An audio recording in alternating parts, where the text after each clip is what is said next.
What's up, guys? Orca's here, and today we have another video. Today we're going over Charlotte Motor Speedway Coca Cola 600, and as you can probably tell by how I'm talking, it wasn't the greatest. I mean, the racing for what we had was all right, but man, the stuff that happened today, or yesterday, I guess, was really disappointing. I mean, first off, like to start the day, I'm actually going to be talking about the Indianapolis 500.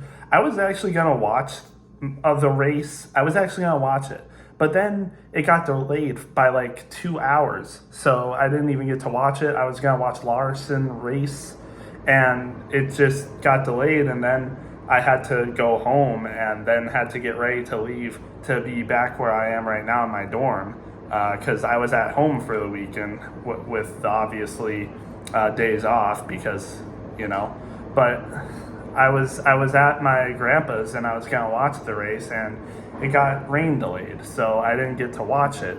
And then I was like, okay, well, I'm going to go home. I'm going to go home, get ready, get to the dorm, and once I get there, I'm going to watch the Coca Cola 600, and that worked.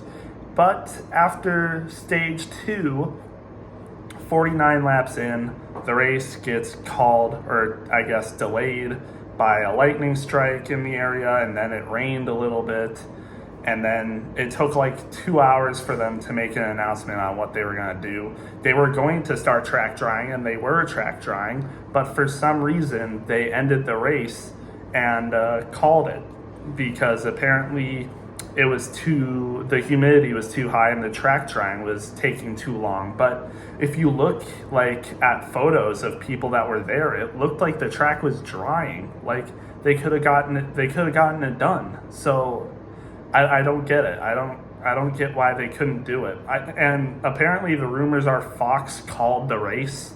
Like they called the race early, because apparently they were going to start getting out and getting ready for the race, because the track dryers were going out and getting the track dry. But apparently Fox possibly called the race when NASCAR didn't call the race. Like official NASCAR didn't call the race. It was Fox that called the race, and then NASCAR was like, okay, well they just called the race. I mean, it would look really bad on Fox's part and our part if we said, oh no, Fox made a mistake, we're still going.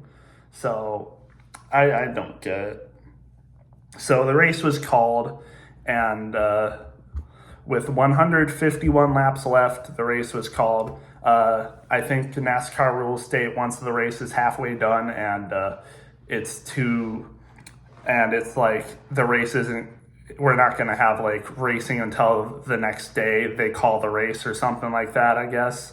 So the Charlotte was halfway done. So, and since they weren't going to race until the next day, if the track wasn't dry, they called the race, I guess. So yeah. So anyway, with that being said, Christopher Bell won the race, his second win of the season. So he joins, I think, just William Byron, Denny Hamlin, and Kyle Larson for drivers with multiple wins now.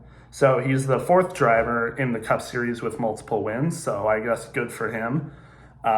He raced good, I'll give him that. Christopher Bell raced good. He was in the top 5 basically the entire day. If there's anyone that I guess deserved to win the most, I guess it would be Christopher Bell, but I'd also give mention and shout out to Brad Keselowski, who was really battling for the lead and honestly looked like he had the better car than Christopher Bell at some times.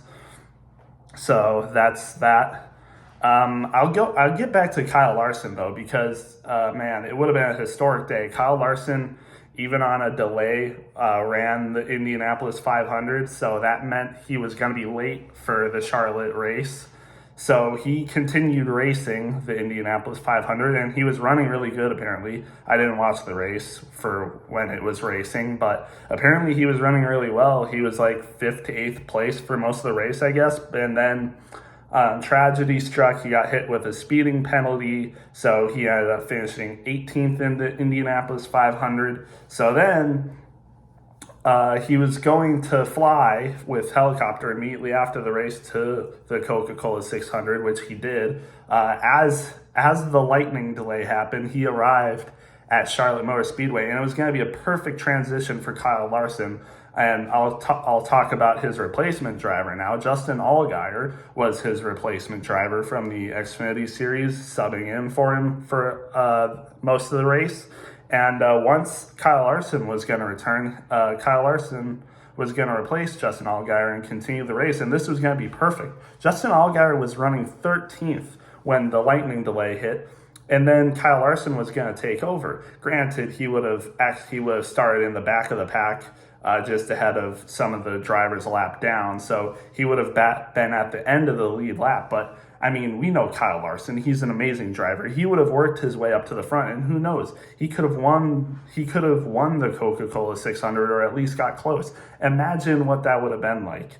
It would have been so good, but just weather in general ruined yesterday. It was really a tragedy for motorsport fans. It really was, especially for IndyCar and NASCAR fans. F1 Monaco, I think it was Monaco or something, or Morocco. I don't know. But they had their race in the morning, and then Indy 500 came on. But again, like I said, it was delayed. And then you had the Coca-Cola 600. Great day for racing, and the weather just ruined it. I mean, it was just I've seen it, but it could possibly be the most disappointing day in motorsports history, to be honest. That's how bad it was. I mean, just think of the implications. Kyle Larson, one of the best racers in the world, running the Indy 500 and then running this. I mean, man, it would have been something. Like, only Kurt Busch is the only other NASCAR driver that has done the Indy 500 and the Coca-Cola 600, and Kyle Larson was going to do it again, and he was going to be the second driver. And imagine that. Like, it could have been so good, but Kyle Larson didn't even get to race in the 600, and he's probably going to get a waiver. So NASCAR rules state that a driver has to participate in every race in order to be in the playoffs, and Kyle Larson obviously didn't race in this race, so he would be ineligible, but NASCAR will probably give him a waiver and allow him to be in the playoffs because, yeah, obviously. So that's just that. But yeah, it was a little disappointing anyway. But I guess I'll get on with how the race went. So Ty Gibbs was leading up front. He won the pole, so he was up front, leading most of the race. The racing itself, again, like I said, was pretty decent. Like, it wasn't bad. A basically standard intermediate track. Good racing. I would say the racing was probably on par with Las Vegas, maybe a little bit higher, but man, it could have been so much better given the last stage and the final laps. Like, I mean, the last stage and the final laps is what makes a good race. Like, imagine what we could have seen. Like, it could have been so much better racing, and we just didn't get that. Race ends prematurely. Christopher Bell gets the win, and yeah, that's that. There's really not much else to say. Yeah, I guess, JGR and Hendrick obviously ran a good race as usual. Then you had people like Bubba Wallace and Tyler Reddick up front. Obviously, you had RFK with Keselowski up front. Buescher was making his way up. I mean, it was a good standard race, and then, again, it got ruined. There's really not much else to say, but this race was ruined. So, yeah, that's basically it. I don't really got much else to say, just disappointing.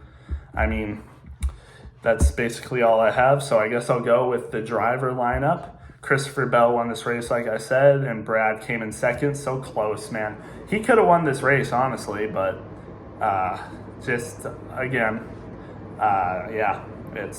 whatever, I guess. William Byron was also running really good. One of the most entertaining parts of this race was, I think, he passed Tyler Reddick and Ty Gibbs, who were neck and neck. They bumped into each other a little bit, and then William Byron, who was behind them, saw this opportunity, and he literally made a pass in the turf to get by both of them. And that was a really good move by Byron. I mean, Byron's one of the better racers. Like, he's good. I mean, there's really not much else to say about him. I mean, he's arguably as talented as Kyle Larson, to be honest. I mean, it was a great move by him. So, and it paid off. I mean, it helped get him to third place for the final race. So good for him. Tyler Reddick ended up finishing fourth, so he hung in there. Denny Hamlin got fifth. He was up there the whole race, so yeah, good for him. Ty Gibbs fell back to sixth. I really thought this could have been the race possibly, but I don't really pick races anymore, so I didn't really say Ty Gibbs could win the race, but I thought he had a good chance. Ends up finishing sixth. Chase Elliott finishes seventh. Chastain in eighth. Bowman in ninth. And then Josh Berry rounds it out in 10th, so good for him. He's definitely Rookie of the Year so far, I would say. Carson Hocevar would be a close second, but Berry has shown better speed and better performance. So far, I'd definitely give Rookie of the Year to him. Bubba Wallace Jr., he was running really good, like I said, ends up finishing 11th. And Truex also was running good. I don't know why, but he fell back a little bit. I could argue he would probably make himself... He probably could have raced himself back up into the top 10, but again, race was cut short, so that didn't happen. Allgaier, like I said, finished 13th. He was almost a lap down at one point. I think he was a lap down at one point, but then he unlapped himself, so he got back into the lead lap and ended up finishing 13th, so good for Justin Allgaier. I mean, impressive first Cup Series start. I'm pretty sure this is his first Cup Series start, so pretty impressive for him. Granted, the race was cut short, like I said, but still, good race for him. Joey Logano finishes 14th after winning the All-Star race. Not bad, but I thought Penske would have picked themselves up after the All-Star race. I mean, good momentum, but not a great race when Joey Logano is the best Penske car, finishing 14th, and I'll get to the other two later. Kyle Busch finishes 15th. He was running close to the top 10, but 15th is meh. I mean, it's not the greatest, so there's that. McDowell finished 16th, and Todd Gilliland finished 17th right behind him. McDowell was looking good, but I guess he just fell back a little bit, probably from a pit stop or something, but, you know, that happens. Daniel Hemrick, actually not bad race, finishes 18th by his standards anyway. That's a decent race. Eric Jones finishes 19th. Austin Cindric, the next Penske car, finishes 20th. I'm not sure how much that helps him, but not bad for him. Then you got Hocevar 21st, Justin Haley 22nd, Chris Buescher 23rd, and, you know, he could have ran a better race, but I'm pretty sure he had a penalty on the pit stops. Actually, I didn't mention this, but John Hunter Nemechek, Denny Hamlin, and Chris Buescher were all pretty... they had a little situation on pit road. Denny Hamlin was mad at Buescher. He was parked too close in his pit stop, and Hamlin was having troubles getting out of his own pit stop because of him. And then Buescher tried compensating for Hamlin, and then he ended up getting in trouble in terms of John Hunter Nemechek. So some pit stop woes for them, but Hamlin made the best of it. Chris Buescher didn't, unfortunately. Then you got Daniel Suarez, who finished 24th, which is disappointing because he was running in the top 10. I'm not sure what happened to him either, but that just happened. Chase Briscoe, he was running in the top 15 and then fell back as well. Unfortunate for him. And then Ryan Preece right after him. Austin Dillon also, I mean, you got to think something's going to happen with the 3 car next year. I mean, this is not it if you're Richard Childress Racing and with Austin Dillon. I know that Austin Dillon is Richard Childress's grandson, but this is abysmal. This is some of the worst we've ever seen of Austin Dillon, even worse than last year, and that's saying something. So just really bad, really bad. Something's got to happen soon. Shane Van Gisbergen, 28th. I mean, and then Jimmy Johnson right after him in 29th. That's about what you expect.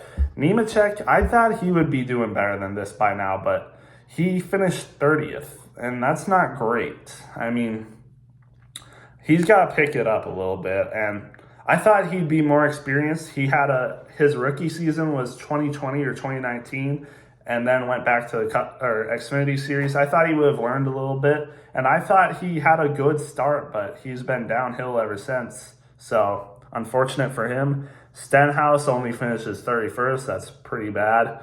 Harrison Burton 32nd, Zane Smith 33rd, 34th for Kaz Gralla, 35th for Corey LaJoie. He spun out though, I'm pretty sure, so he ended up going a little bit down after that. And then you have some more field fillers: Ty Dillon, BJ McLeod, JJ Yaley finished last, had some problems. There were two people at DNF though. Noah Gregson DNF'd hit the wall hard. I think he got into Stenhouse a little bit and then just spun himself out, hit the inside wall pretty hard. That ended his race. And then Blaney, the last place car besides JJ Yaley, finishes 39th. Not the race that Ryan Blaney needs to see.